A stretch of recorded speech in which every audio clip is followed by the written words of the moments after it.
హిందూగా జీవించాలంటే పన్ను కట్టాల్సిన సమయం. ఈ దేశ శ్రమ బాద్షా పాదాల కింద నలిగిపోతున్న సమయం. ఒక వీరుడు కోసం ప్రకృతి పురుడు పోసుకుంటున్న సమయం. గోల్కొండ నుండి 8వ వాడు బయలుదేరాడు. వాడు ప్రాణాలతో ఢిల్లీ చేరుకోకూడదు.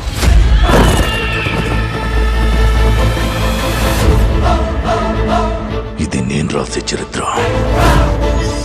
సింహాసనమా, మరణ శాసనమా? ఈ భూమి మీద ఉన్నది ఒక్కటే కోహినూర్.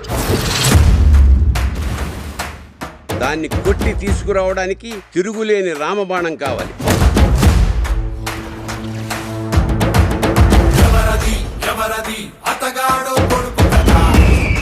ఇప్పటిదాకా మేకల్ని తినే పులిని చూస్తుంటారు.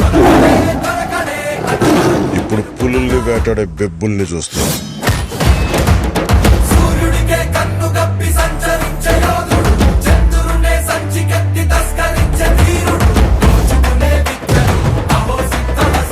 సర్దుకోలేకపోతున్నాను, సాయం చేస్తావా? దశమి రోజు పంచమని విడిపించాలన్నమాట. నేను రావాలని చాలా మంది దేవుడికి దండం పెట్టుకుంటా ఉంటారు, కానీ నేను రాకూడదని మీరు చూస్తున్నారు. వినాలి, వీరములు చెప్పింది వినాలి.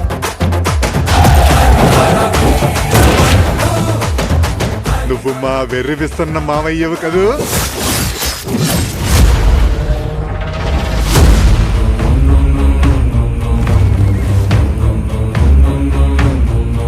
హిందూ దేశం మీద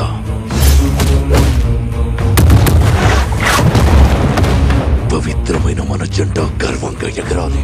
ప్రకృతికి ఇంకో ధర్మం ఉంది ఔరంగజేబ్.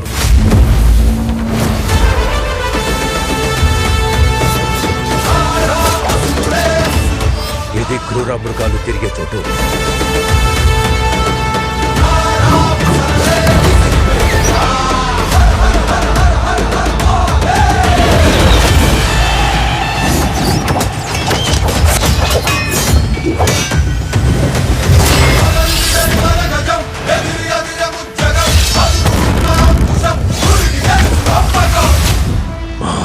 వచ్చేసింది.